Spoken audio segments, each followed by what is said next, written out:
बच्चों, आज की इस वर्चुअल क्लास में आपका स्वागत है। आज हम लोग कॉन्टिन्यूटी या सततता के बारे में अध्ययन करेंगे। जैसा कि नाम से ही है, सततता या कॉन्टिन्यूटी, जिसमें चीज़ लगातार हो रही हो।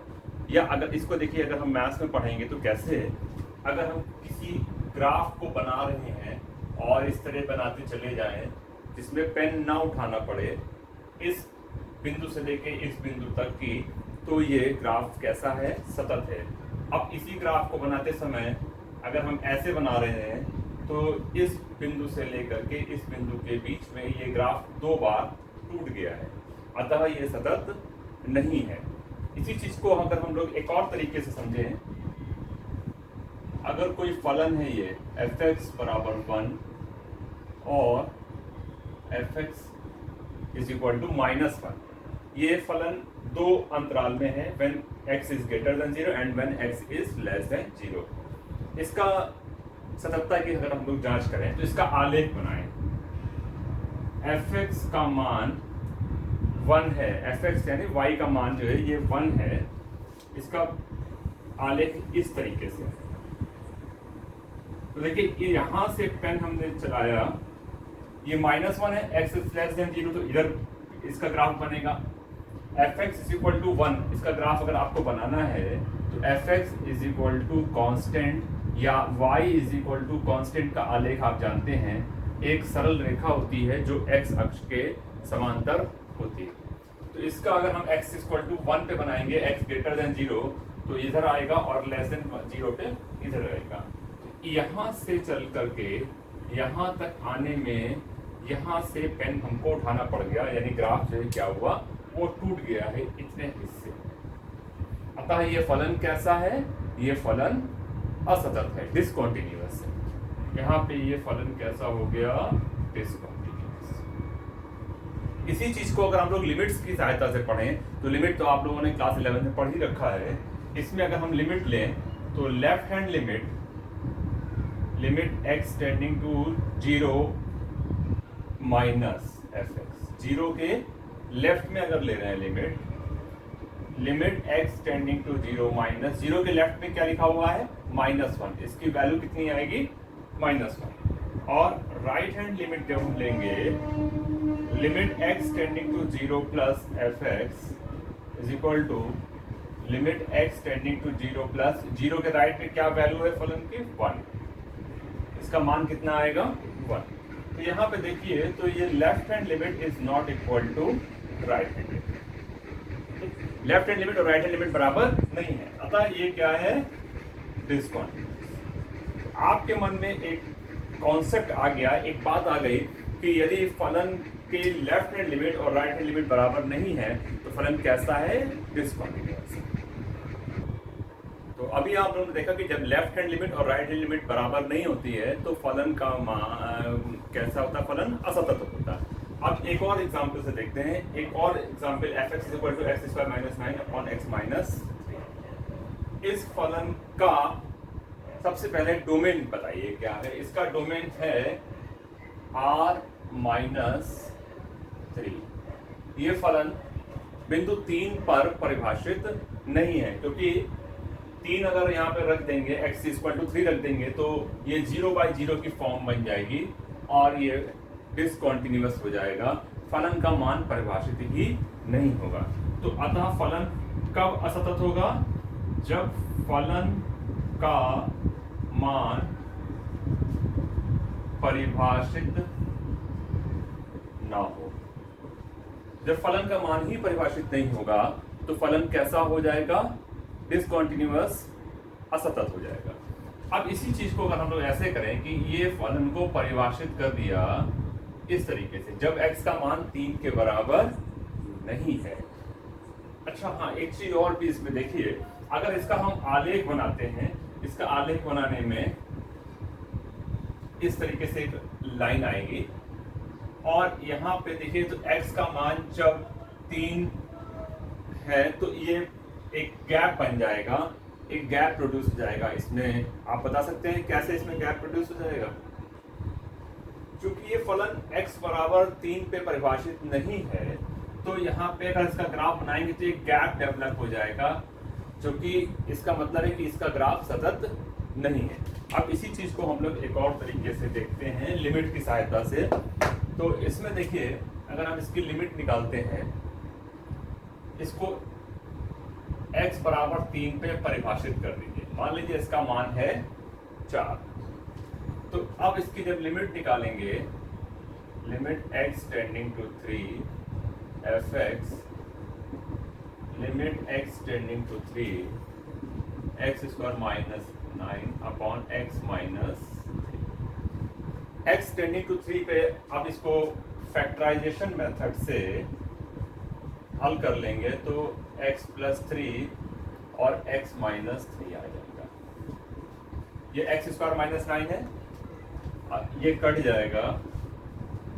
Limit x tending to 3 x plus, अब इसका मान 3 इसमें रख देंगे तो इसका मान आ गया 6। तो जो लिमिट का मान है वो कितना आया 6, लेकिन जो फलन का मान है वो कितना है 4। तो ये लिमिट भी देखिए, लिमिट का मान फलन के मान के बराबर नहीं है, अतः फलन कैसा है, असतत, डिसकंटिन्यूअस।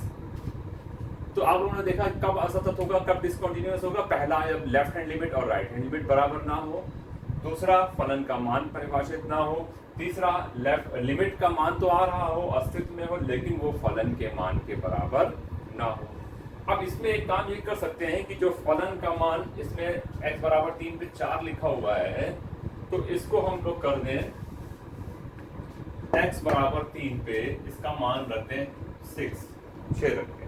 तो अब ये देखिए आप कि लिमिट का मान जो है वो फलन के मान के, देखिए जब x बराबर 3 पर इसका मान 4 से 6 4 to 6 कर दिया तो लिमिट का मान फलन के मान के बराबर हो गया, अतः फलन कैसा हो गया, सतत है। ये जो हमने x इक्वल टू 3 पे 4 से 6 मान कर दिया फलन का, यानी फलन का मान ही बदल दिया, तो और ये इसलिए ये कॉन्टिन्यूअस हो गया। तो इस तरीके की जो डिसकंटिन्यूटी है इसको कहते हैं रिमूवेबल टाइप ऑफ डिसकंटिन्यूटी। इसमें जो फलन का मान है उसको हम लोग बदल देते हैं और तब इसको हम रिमूव कर सकते हैं डिसकंटिन्यूटी। लेकिन जब ये सवाल में कहा जाएगा तभी हम इसको ऐसा करेंगे, वरना अगर x बराबर 3 पे इसका मान 4 होगा तो फलन कैसा हो जाएगा, डिसकंटिन्यूअस हो जाएगा, असतत हो जाएगा। इसमें इससे पहले जो सबसे पहले हम लोगों ने पढ़ा था कि लेफ्ट हैंड लिमिट बराबर राइट हैंड लिमिट के नहीं था, तो ये कैसा था, डिसकंटिन्यूअस। डिसकंटिन्यूअस इसका मतलब ये जो है लिमिट ही अस्तित्व में नहीं है। Limit x tending to a, मान लीजिए किसी बिंदु a पे ले रहे हैं, डज नॉट एग्जिस्ट। अगर लिमिट का एग्जिस्टेंस ही नहीं है तो ऐसे केस में हम इसको कहते हैं परमानेंट टाइप ऑफ डिसकंटिन्यूटी, और इसमें हम लोग डिसकंटिन्यूटी को रिमूव नहीं कर सकते हैं। ये है परमानेंट टाइप ऑफ डिसकंटिन्यूटी। तो डिसकंटिन्यूटी कब है, जब लिमिट एग्जिस्ट ना करे। दूसरा, जब फलन ही परिभाषित ना हो। तीसरा, जब फलन तो परिभाषित है लेकिन फलन का मान और लिमिट के मान के बराबर ना हो। इसलिए ये डिसकंटिन्यूटी। अब देखिए इसको मान चेंज करके हमने इसको कंटिन्यूअस कर दिया। तो एक कंसाइज वे में इसका निष्कर्ष क्या निकला कि बिंदु x बराबर a पे फलन सतत है यदि लिमिट का मान फलन के मान के बराबर है, और बिंदु x बराबर a पे फलन असतत है, ये डिसकंटिन्यूअस है। ध्यान दीजिएगा, यदि लिमिट अस्तित्व में ना हो। और लिमिट कब अस्तित्व में नहीं होगी, जब left hand limit right hand limit के बराबर ना हो। लिमिट अस्तित्व में हो किंतु फलन के मान के बराबर ना हो, तब भी ये क्या हो जाएगा, असतत हो जाएगा। और तीसरा पॉइंट क्या है, फलन दिए गए बिंदु पर परिभाषित ना हो। अब देखिए इसमें कंफ्यूजन एक ये भी होता है, अक्सर बच्चे पूछते हैं कि ये जो लिमिट हमने निकाली है लेफ्ट हैंड लिमिट और राइट हैंड लिमिट, किस सवाल में डायरेक्ट निकाल देंगे लिमिट और किस में लेफ्ट हैंड लिमिट और राइट हैंड लिमिट निकालेंगे। तो देखिए यदि फलन अलग अलग अंतराल में अलग अलग प्रकार से परिभाषित है तो उसमें हम अलग अलग अंतराल जो भी दिया गया है उसमें लेफ्ट हैंड लिमिट और राइट हैंड लिमिट निकालेंगे। और यदि हमें मालूम है कि लिमिट इसकी एग्जिस्ट कर रही है और एक ही बिंदु पे निकालना है तो वो हम इसमें सीधे निकाल सकते हैं। इसमें देखिए अभी सवालों से इसको जब हम आपको समझाएंगे तो ये आपको क्लियर हो जाएगा कि कैसे आप इसको ज्ञात कर सकते हैं कब ये फलन सतत होगा और कब लेफ्ट हैंड लिमिट और राइट हैंड लिमिट निकालनी है और कब नहीं निकालनी है। स्पेशल फंक्शन की भी हम लोग उदाहरण देखेंगे। तो इसको एक उदाहरण से समझते हैं। F x is equal to 1 minus cos x x is equal not equal to 0 और 1 है एक्स इज इक्वल टू 0 पे। आपको ये बताना है कि इसमें लिमिट ये फलन कॉन्टिन्यूअस है या नहीं है। तो इसके लिए देखिए हम सबसे पहले फलन का मान देख लें। फलन का मान x बराबर 0 पे क्या लिखा हुआ है 1। अब इसमें left hand limit right hand limit निकालेंगे या डायरेक्ट निकालेंगे। तो इसका ये देखिए आपने क्लास 11 में इस तरीके के सवाल पढ़े भी हैं। इसमें आपको डायरेक्ट निकालना है इसकी लिमिट और x बराबर 0 पे निकालना है ये इसी पॉइंट पे। Limit x tending to 0 f x limit x tending to 0 1 minus cos x. अगर डायरेक्ट इसमें 0 रख देंगे तो कॉस 0 का मान होता है 1 और ये भी 0। तो 1 माइनस 1 0 बाई 0 की इनडिटर्मिनेट फॉर्म हो जाएगी। इसलिए इसको डायरेक्ट सॉल्व नहीं करेंगे। इसमें इसको सिंप्लीफाई करेंगे। 1 माइनस कॉस एक्स है तो कॉस का फॉर्मूला लगाइए साइन के टर्म में अपॉन एक्स स्क्वायर। ये देखिए 1 और 1 कैंसिल हो जाएगा, ये माइनस माइनस प्लस हो जाएगा।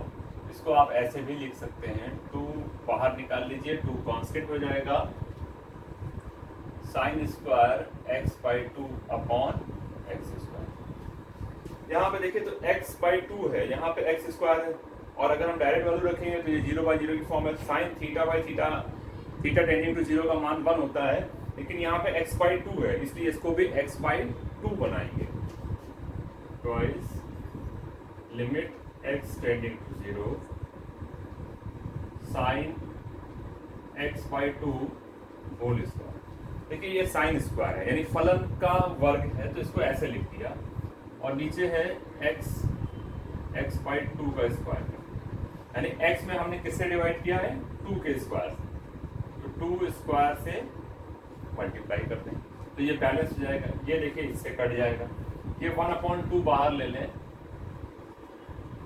Limit x tending to 0 sine x by 2 upon x by 2 इस पूरे का होल स्क्वायर।